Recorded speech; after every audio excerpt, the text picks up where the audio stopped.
हाथ में खड़े हैं, परमेश्वर आपका हाथ कभी नहीं छोड़ता है, क्योंकि उसका वायदा है। उसका वायदा क्या है?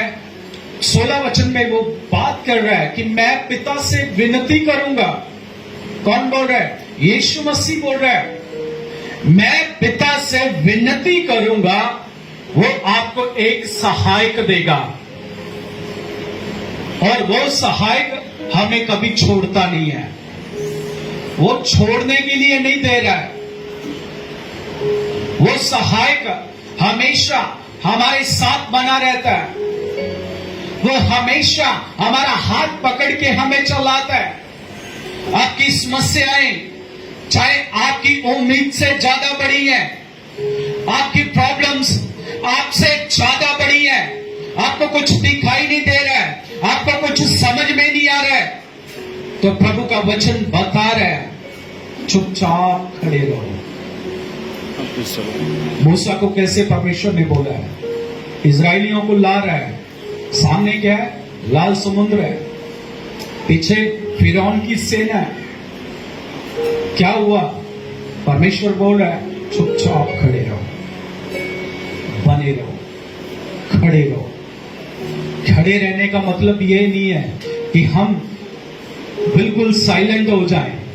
खड़े रहने का मतलब है अपने आप को परमेश्वर के हाथों में समर्पित कर दीजिए, क्योंकि प्रभु आपके लिए जो रास्ता बनाने जा रहे हैं उसको ना तो संसार जान सकता है, ना आप जान सकते हैं, क्योंकि वो रास्ता पवित्र आत्मा आपके लिए खोल देगा। वो रास्ता परमेश्वर आपके लिए जब खोलेगा, उस बात को कोई भी नहीं समझ पाएगा कि आप उस समस्या में से कैसे निकल गए, उस प्रॉब्लम से कैसे बच गए। वो जो बातें, वो जो लोग आप पर डालना चाहते हैं, परमेश्वर ने कैसे करके आपको बचा लिया।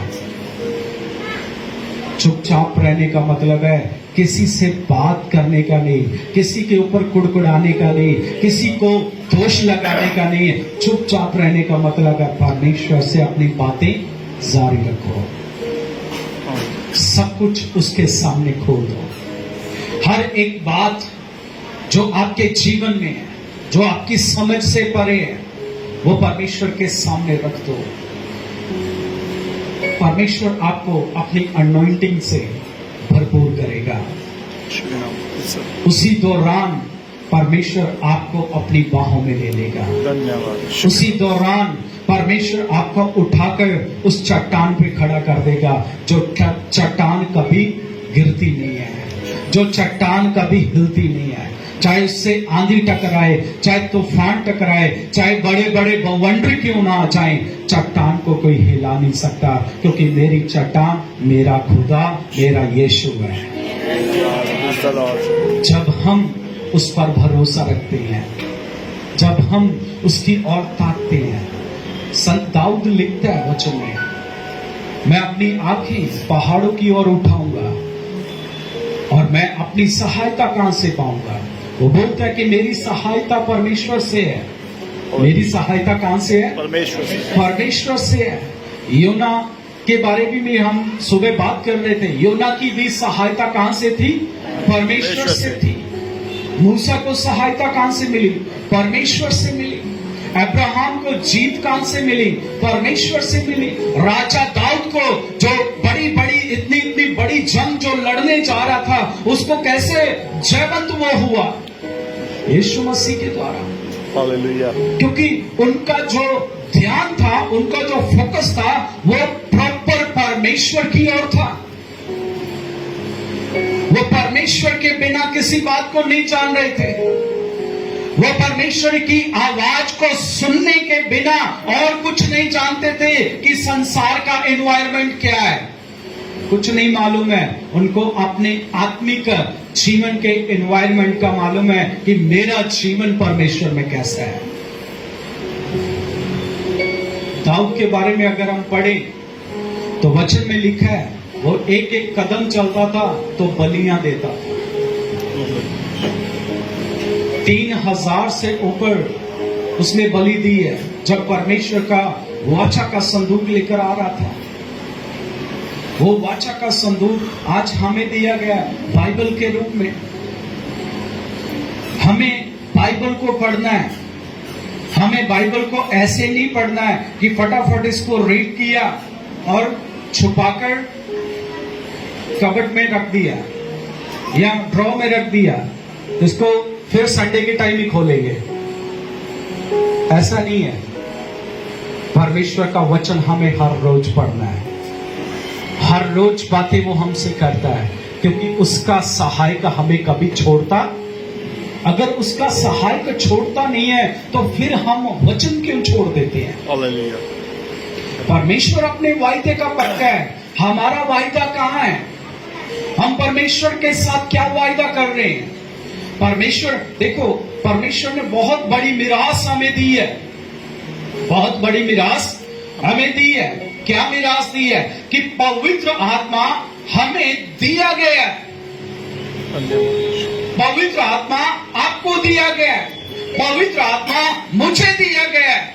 यह पहचान कैसे होगी कि पवित्र आत्मा हमें मिला है? कैसे पहचानेंगे? एक वचन निकालिए, इफिसियों की पत्री,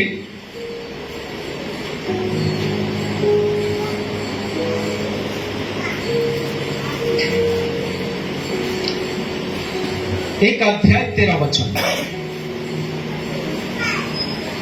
और साथ ही कोई निकाल लीजिए प्रकाशित वाक्य 9 अध्याय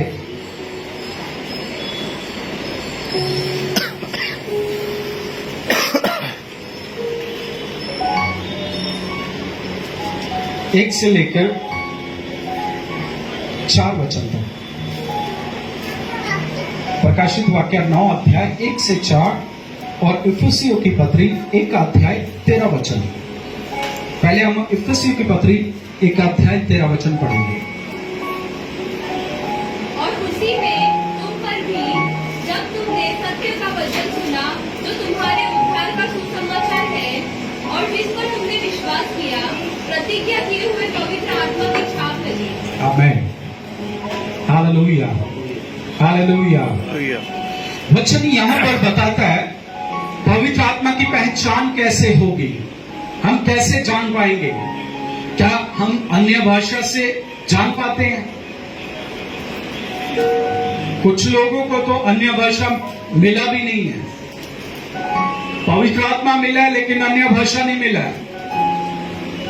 मैं 4 साल तक बिना अन्य भाषा के प्रार्थना करता रहा, और मैं इस बात पे फोकस नहीं किया कि प्रभु मुझे अन्य भाषा दे। मैं इस बात को फोकस किया कि प्रभु मैं आपके पवित्र आत्मा में बना रहा हूं। अन्य भाषा मिले चाहे ना मिले, लेकिन प्रभु आपका आत्मा मुझ पर बना रहना चाहिए।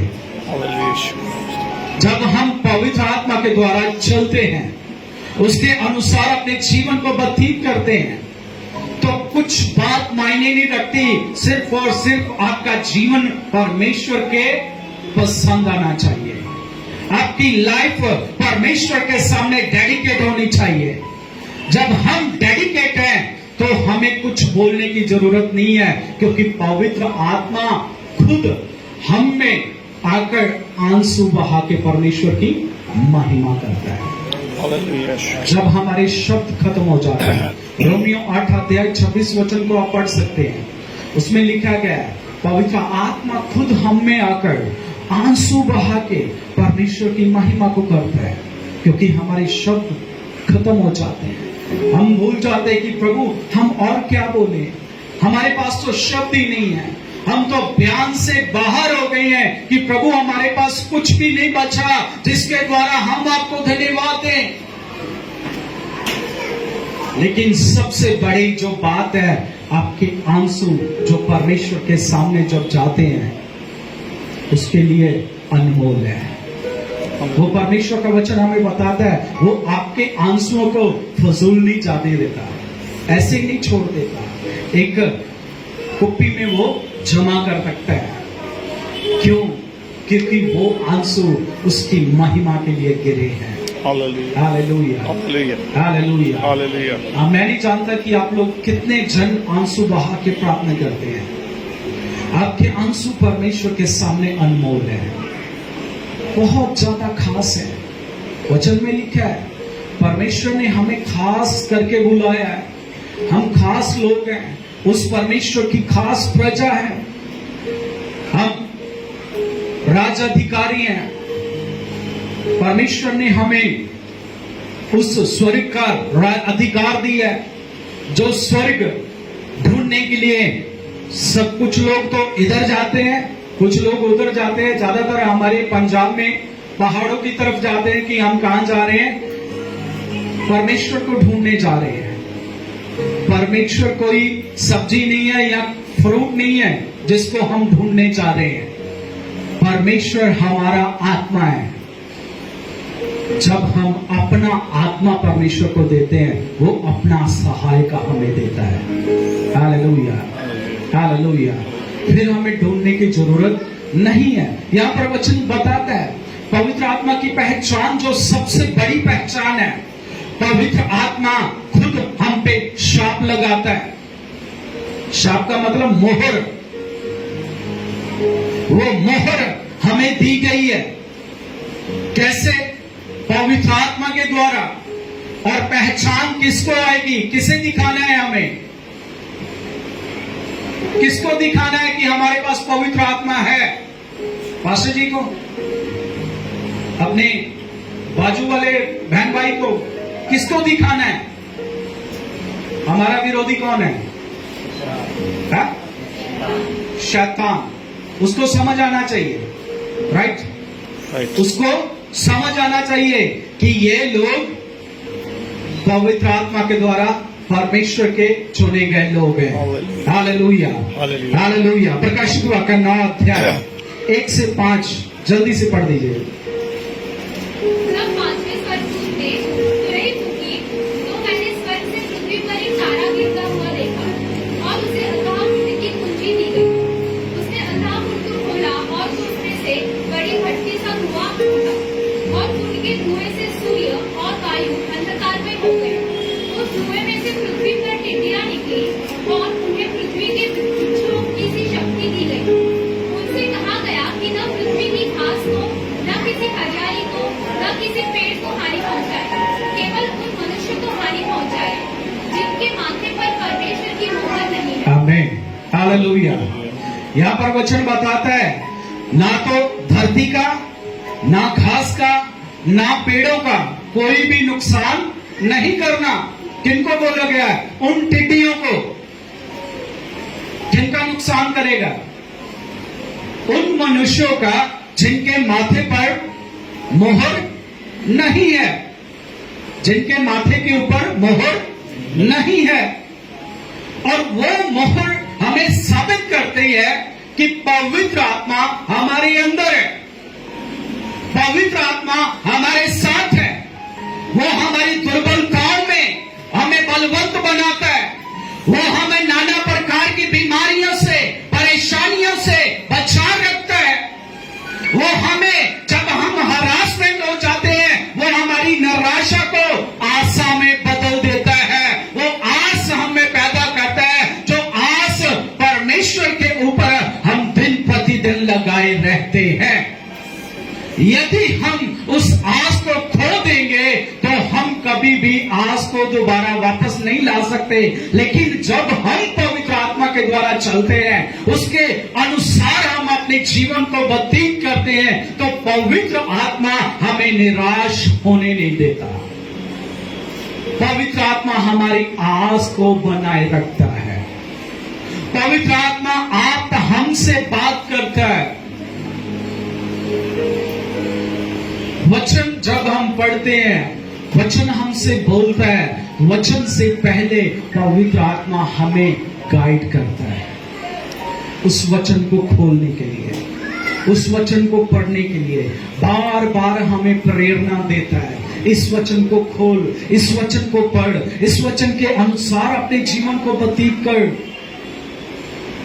जब हम पवित्र आत्मा के अनुसार चलते हैं तो परमेश्वर अद्भुत काम करता है। देखिए वचन में लिखा गया है, जब चेले यीशु मसीह के साथ थे, कुछ चमत्कार नहीं कर पाए, कुछ भी चमत्कार नहीं कर पाए। जैसे ही यीशु मसीह उनसे अलग हुआ और यीशु मसीह ने उनको बोला कि यरूशलेम में टिके रहो और प्रार्थना करो, तो क्या हुआ? 120 जन जब प्रार्थना कर रहे थे तो पवित्र आत्मा उन पर आग की नाई उतरा। जब वो आग की नाई उतरा तो वहां से पतरस ने प्रचार करना शुरू किया। जैसे पतरस ने प्रचार करना शुरू किया तो कितने लोगों ने कबूल किया? 3000 लोगों ने। हालेलुया। कितने लोगों ने कबूल किया परमेश्वर को? 3000 लोगों ने। जब 3000 लोगों ने यीशु मसीह को एक्सेप्ट किया, जब वो यीशु मसीह के साथ थे, तब क्यों ना कर पाए?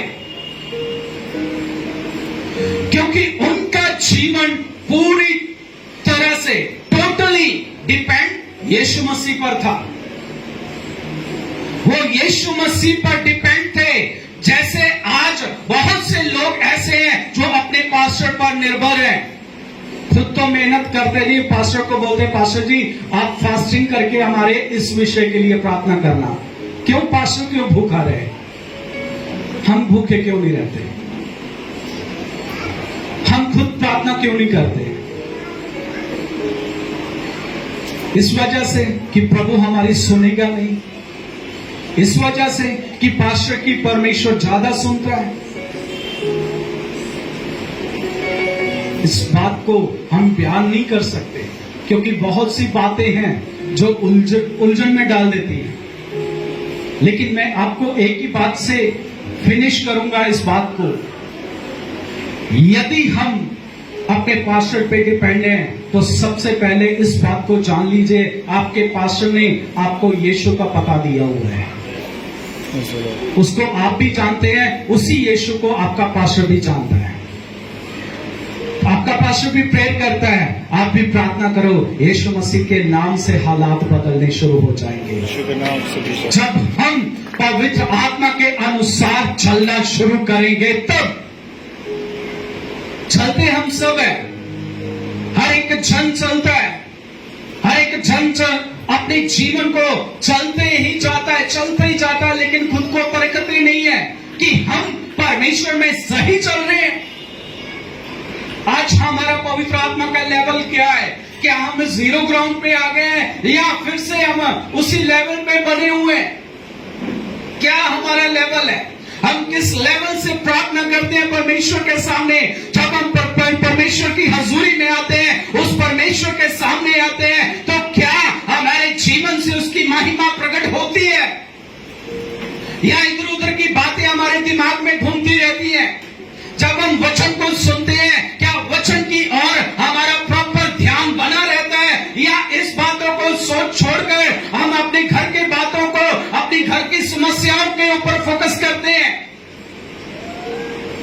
आज बहुत से मसीह ऐसे हैं जो चर्च में तो आते हैं लेकिन खुद को परमेश्वर की हजूरी में दीन बनाने की बजाय, उसको नम्र करने की बजाय खुद को उन बातों में उलझ जाते हैं जिन बातों को वो छोड़कर आए हैं। वो बातें आपको गिराने के लिए है, वो समस्याएं, वो परेशानियां आपको गिराना चाहती हैं। शैतान नहीं चाहता कि आप यीशु मसीह में बढ़ पाएं। शैतान नहीं चाहता कि आप यीशु मसीह के साथ अच्छा रिलेशन बना पाएं, क्योंकि वचन में लिखा है शैतान और टिड्डियां उसी को आकर काटेंगी जिनके माथे के ऊपर पवित्र आत्मा की मोहर नहीं है। यही आपकी पहचान है कि यदि आपके जीवन में परमेश्वर ने पवित्र आत्मा दिया है तो पवित्र आत्मा आपको किसी को दिखाने के लिए नहीं दिया, आपको जो आपका विरोधी है उसको दिखाने के लिए दिया है। आपका विरोधी आपके पास नहीं आएगा।